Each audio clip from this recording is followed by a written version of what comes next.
हो रही है इथेनॉल ब्लेंडेड पेट्रोल की, और लोग कह रहे हैं कि इथेनॉल से हमारी गाड़ियां खराब हो रही हैं और नितिन जी का फायदा हो रहा है, और इस तरह की तमाम बातें जनता के द्वारा उठ रही हैं। तो हम आज की इस वीडियो में सब कुछ डिस्कस करेंगे कि कितने कितने देशों में ये शुरू हुआ है, इससे कौन कौन सी गाड़ियां खराब हो रही हैं और इससे क्या इम्पैक्ट पड़ेगा। स्टार्ट हो तो रेस ना दबे, अगर रेस दबाए तो गाड़ी रुक जाए। सर्विस स्टेशन को फ़ोन किया, उन्होंने कहा कि आजकल ये बड़ी दिक्कत आ रही है, जब से इथेनॉल पेट्रोल में मिला है, जब से सरकार ने इथेनॉल पेट्रोल में मंगवाया है, हमारे पास खुद काफ़ी कंप्लेन आती है उसकी।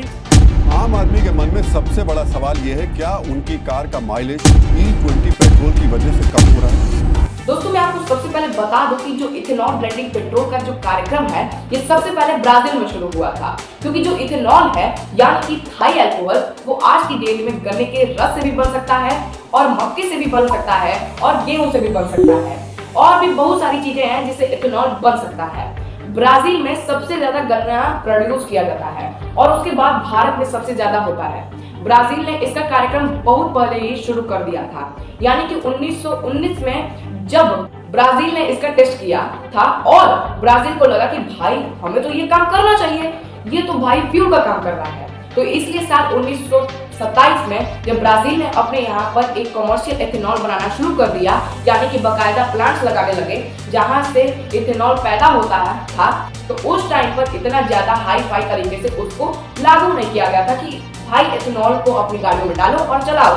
तो इसलिए साल 1943 में जब दूसरा विश्व युद्ध चल रहा था, तो उस टाइम पे जो पेट्रोल की कीमत थी वो बढ़ चुकी थी, पेट्रोल कम मिल रहा था। तो उस टाइम पर ब्राजील ने ये कंपल्सरी कर दिया था कि हर गाड़ी के अंदर 50% इथेनॉल होना चाहिए, कि भाई हमारे पास इतना ज्यादा फ्यूल है ही नहीं, तो हम इतना दे कहां से सकते हैं, तो अपना 50% इथेनॉल यूज करो। तो उन्होंने इस चीज को मिनिमाइज करने के लिए हमें पेट्रोल जो तेल है वो कम यूज करने पड़े, उसके लिए हमें अपने पेट्रोल में 50% इथेनॉल डालना ही पड़ा।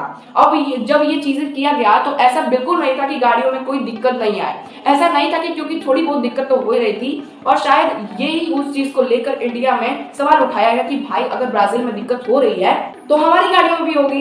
इसलिए गाड़ी बनाई जाती है फ्लैट 147 जो पूरी तरीके से इथेनॉल पर चलती थी। या दोस्तों आप बिल्कुल सही सुन रहे हैं, एक ऐसी गाड़ी जो पूरी तरीके से सिर्फ इथेनॉल पर डिपेंड थी। अब यहाँ पर मेरा मतलब है कि कार से अब दोस्तों यहाँ पर एक प्रॉब्लम आ गया। साल 1979 में फ्लैट 147 आई थी जो पूरी तरीके से इथेनॉल पर डिपेंड थी। तो अब यहाँ पर होता क्या है, साल 1979 से लेकर साल 1989 तक जब ब्राजील में इथेनॉल की कमी होने लगी, क्योंकि अब यहाँ पे देखिए इथेनॉल बनाना बनता कैसे है। गन्ना किसान गन्ने को लेकर शुगर मिल में देता है और उसके बाद उसका रस निकाला जाता है।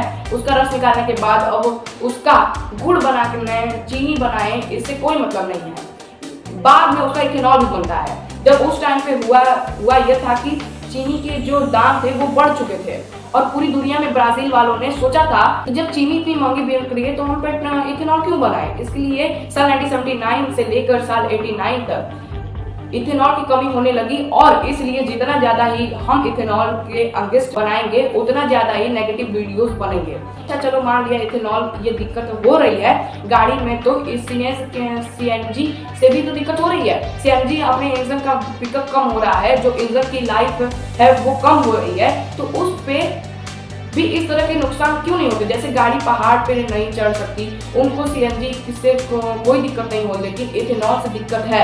लोग ये भी कह रहे हैं कि पूरी दुनिया में पेट्रोल और डीजल के दाम कम हो रहे हैं, लेकिन इंडिया में क्यों नहीं। तो मैं आप लोगों को बताना चाहूंगा कि बहुत बड़े बड़े युद्ध हो रहे थे इंडिया में, जब भी वहां पर इन चीजों का दाम, पेट्रोल और डीजल का दाम कम हुआ था, तो उस टाइम पर हमारे देश की सरकार का घाटा हो रहा था। तो इसलिए प्राइस को मेंटेन रखना ही एक बेस्ट ऑप्शन था। तो ये इथेनॉल ब्रांडिंग का कार्यक्रम है इंडिया 2003 से ही चलती आ रही है।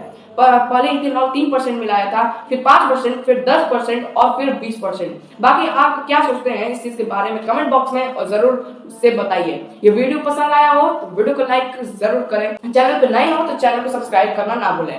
तब तक के लिए बहुत बहुत धन्यवाद। जय हिंद।